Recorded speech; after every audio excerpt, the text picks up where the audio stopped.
नमस्कार साथियों, आज का सुविचार thought of the day. Fall down 7 times, get up 8 times. 7 बार गिरे, 8 बार उठ खड़े हों। अर्थात जीवन में भले ही बार बार असफलता का सामना करना पड़े, परंतु निरंतर प्रयास करते रहना चाहिए। सफलता अवश्य प्राप्त होती है। धन्यवाद। Good morning. Today's word is badge. B-A-D-G-E. Badge. Badge का अर्थ है बिल्ला या पदक। धातु, कपड़े या प्लास्टिक से बना बिल्ला जिस पर कुछ अंकित होता है और वो वस्त्र यानी कपड़े पर लगाया जाता है, उसे बैज कहते हैं। Thank you. नमस्कार, चलते हैं आज की पहेली की तरफ। तो आज की पहेली है, दिन में सोए रात में रोए, जितना रोए उतना खोए। तो बच्चों, ऐसी कौन सी चीज़ है जिसकी हमें दिन में आवश्यकता नहीं पड़ती तो वो सोती है, और रात को आवश्यकता पड़ती है तो वो रोती है, और रोती है वो उतना खोती है। जी हाँ बच्चों, आपने सही जाना, वो है मोमबत्ती। हमें दिन में उसकी आवश्यकता नहीं होती तो वो दिन में सोती है, और रात में हम जब लाइट चली जाने के बाद उसे जलाते हैं तो वो रोती है, और वो जितना रोती है वो उतनी पिघलती है। वो देखा। Thank you. शुभ प्रभात। आज का इतिहास। सन 1828 में आज ही 1857 के प्रथम स्वतंत्रता संग्राम की वीरांगना झांसी की रानी लक्ष्मीबाई का जन्म हुआ था।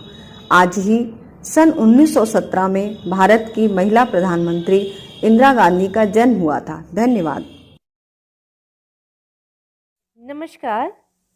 आज के विशेष में हम जानेंगे रानी लक्ष्मीबाई के बारे में। लक्ष्मीबाई मराठा शासित झांसी राज्य की रानी थी। रानी 1857 के पहले स्वाधीनता संग्राम में सिर्फ 23 साल की उम्र में अंग्रेजी साम्राज्य की सेना से लड़ते लड़ते रणक्षेत्र में वीरगति को प्राप्त हुई। लड़ाई की रिपोर्ट में ब्रितानी जनरल ह्यूरोज ने टिप्पणी की कि रानी लक्ष्मीबाई अपनी सुंदरता, चालाकी और दृढ़ता के लिए उल्लेखनीय तो थी ही, विद्रोही नेताओं में सबसे अधिक खतरनाक भी थी। धन्यवाद। सुप्रभात बच्चों, मैं मनीषा जैन आज के प्रश्नोत्तरी के साथ। आज का पहला प्रश्न है, भारत का सबसे बड़ा राजमार्ग कौन सा है? इसका उत्तर है NH7। यह 2369 किलोमीटर लंबा है। आज का दूसरा प्रश्न है, भारत का सबसे छोटा राजमार्ग कौन सा है? इसका उत्तर है 47A। इसकी लंबाई 6 किलोमीटर है। आज का तीसरा प्रश्न है, भारत में सबसे बड़ा रेगिस्तान कहाँ पर है? इसका उत्तर है, भारत का सबसे बड़ा रेगिस्तान राजस्थान में थार रेगिस्तान है। आज का चौथा प्रश्न है, भारत में सबसे बड़ा डेल्टा कौन सा है?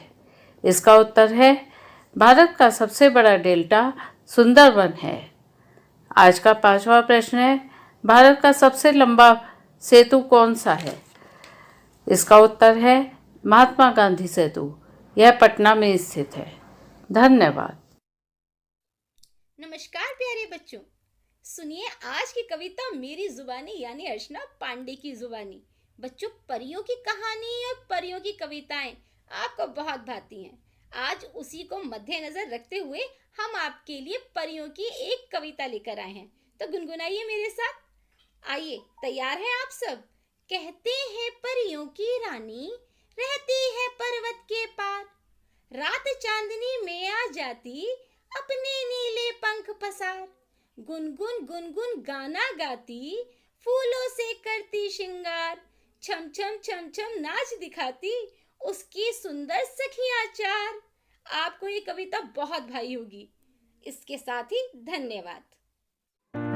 सुप्रभात। आज की कहानी गुरु तोते का संदेश। एक गांव में एक आदमी अपने तोते के साथ रहता था। एक बार जब वह आदमी किसी काम से दूसरे गांव जा रहा था तो उसके तोते ने कहा, मालिक, जहां आप जा रहे हैं वहां मेरा गुरु तोता रहता है, उसके लिए मेरा एक संदेश ले जाएंगे? क्यों नहीं, उस आदमी ने जवाब दिया।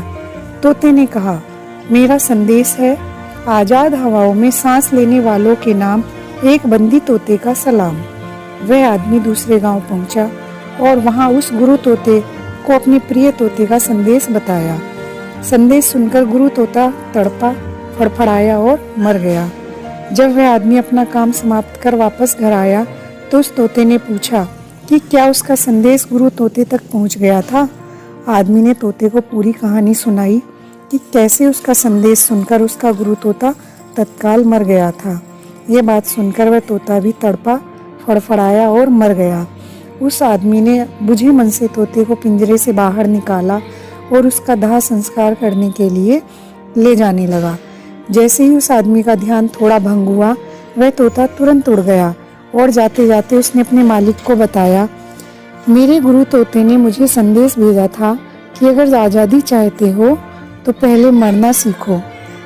बस आज का यही संदेश कि अगर वास्तव में आज़ादी की हवा में सांस लेना चाहते हो तो उसके लिए निर्भय होकर मरना सीख लो, क्योंकि साहस की कमी ही हमें झूठे और आभासी पिंजरे में कैद करके रखती है।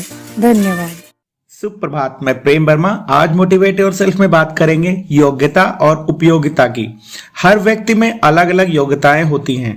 कोई अपनी योग्यता पढ़ाई, अनुभव, अभ्यास और कड़ी मेहनत से प्राप्त करता है, तो किसी व्यक्ति में योग्यता प्राकृतिक रूप से प्राप्त होती है। दरअसल योग्यता एक सच्चाई है, लेकिन उपयोगिता उससे भी बड़ी आवश्यकता है। कम योग्यता होने पर हमें निराश नहीं बल्कि अपनी उपयोगिता बढ़ाने का प्रयास करना चाहिए। बहुत बार ऐसा होता है कि कोई अधिक योग्य व्यक्ति हमसे आगे निकल जाता है और हम मन महसूस कर रह जाते हैं। ऐसे में हम अपनी योग्यता बढ़ाने पर काम करें। हो सकता है कि आज अचानक हम पढ़ाई करके ज्ञान नहीं प्राप्त कर सकते, लेकिन अन्य कार्यों में दक्षता हासिल कर अपनी खास जगह बना सकते हैं। इसलिए विद्यालय में पढ़ाई लिखाई के साथ साथ खेल कूद, कला, संगीत, सांस्कृतिक कार्यक्रमों एवं अन्य सहगामी गतिविधियों का भी महत्व होता है। धन्यवाद। आप सभी को संजीव शर्मा का नमस्कार। आप देख रहे हैं प्रेरणा सूची आधारित लर्निंग आउटकम से जुड़ा हुआ कार्यक्रम। आज हम बात करने वाले हैं कक्षा 3 के गणित विषय पर एलो कोड M301 और 3G2 के बारे में, जिसमें हम संख्याओं की समझ को लेकर बात करते हैं। बच्चे 1 से लेकर 9999 तक की संख्याओं के बारे में समझ बना पाते हैं। तो आइए देखते हैं इस लर्निंग आउटकम को प्राप्त करने के लिए हम किस प्रकार की गतिविधियां कक्षा शिक्षण के दौरान करा सकते हैं। यहाँ दी गई गतिविधि एक उदाहरण मात्र है। शिक्षक ऐसी ही अन्य गतिविधियां अपनी शिक्षण योजनाओं के लिए तैयार कर सकते हैं। हमारी आज की गतिविधि का नाम है मेरी गाड़ी का नंबर। शिक्षकों को चाहिए कि कक्ष में जितने भी छात्र हैं उनको सभी को 5-5 के समूह में बिठा लें और सभी को एक एक पेपर दे दें। अब सभी छात्रों से कहें कि प्रत्येक समूह से कोई एक छात्र बाहर जाए और जो भी शिक्षकों की गाड़ियां हैं उन गाड़ियों के नंबर, एक छात्र एक गाड़ी का नंबर नोट करके लाए और वह नंबर अपने पेपर पे लिख दे। यदि समूह के छात्रों के घर में भी कोई गाड़ी है, जैसे कोई मोटरसाइकिल है, स्कूटर है, ट्रैक्टर है, कार है या अन्य कोई वाहन है, तो उस पर भी अवश्य एक नंबर होता है। छात्र वो नंबर भी अपने पेपर पर लिख लें। यदि इसके अतिरिक्त गांव में मौजूद किसी भी वाहन का नंबर यदि छात्रों को याद है तो वह नंबर भी छात्र लिख सकते हैं। अब छात्रों से कहें कि जो नंबर प्रत्येक समूह ने अपने पेपर पर लिखे हैं उनको छोटे से बड़े के क्रम में लिख लें। अब उसी कागज पर अलग जगह पर इस तरह से लिखें, सबसे छोटा नंबर कौन सा है और सबसे बड़ा नंबर कौन सा है। और ये नंबर अब सभी नंबरों को प्रत्येक समूह शिक्षकों के साथ साझा करें। शिक्षकों को चाहिए कि वे इन नंबरों को समूह के नाम के सम्मुख ब्लैक बोर्ड पर लिख दें। अब छात्रों से प्रत्येक नंबर के बारे में चर्चा करें। अंत में छात्रों को चाहिए कि प्रत्येक समूह जितने भी नंबर उसने कलेक्ट किए हैं उन जोड़ लें और जो भी जोड़ आए उसे भी ब्लैक बोर्ड पर लिख दें। अब छात्रों के साथ छोटे से बड़े के क्रम में ये चर्चा करें, कोई नंबर छोटा है तो क्यों है और बड़ा है तो क्यों है। सैकड़े से लेकर दहाई, इकाई या हजारवें स्थान के बारे में भी चर्चा अवश्य करें। तो आप देखेंगे छात्रों की संख्याओं के प्रति जो समझ है वो और बेहतर होती जा रही है। कोई भी गतिविधि कराने के लिए आपको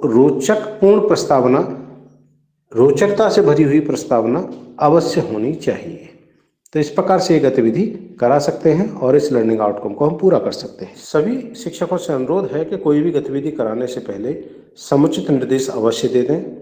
जब छात्र अपनी बात कह रहे हों तो उन्हें ध्यान से सुनें और सही हाव भाव को पहचानते हुए उनकी मदद करें। छात्रों को लगना चाहिए कि आप उनको पूरी गंभीरता के साथ सुन रहे हैं। गतिविधि को रोचक बनाने के लिए आपकी सक्रिय भागीदारी बहुत अधिक जरूरी है। याद रहे, छात्र आपसे अधिक सक्रिय होने चाहिए। तो कराते रहे गतिविधि और प्राप्त करें प्रेरणा लक्ष्यों को। हम बनाएंगे प्रेरक प्रदेश उत्तर प्रदेश।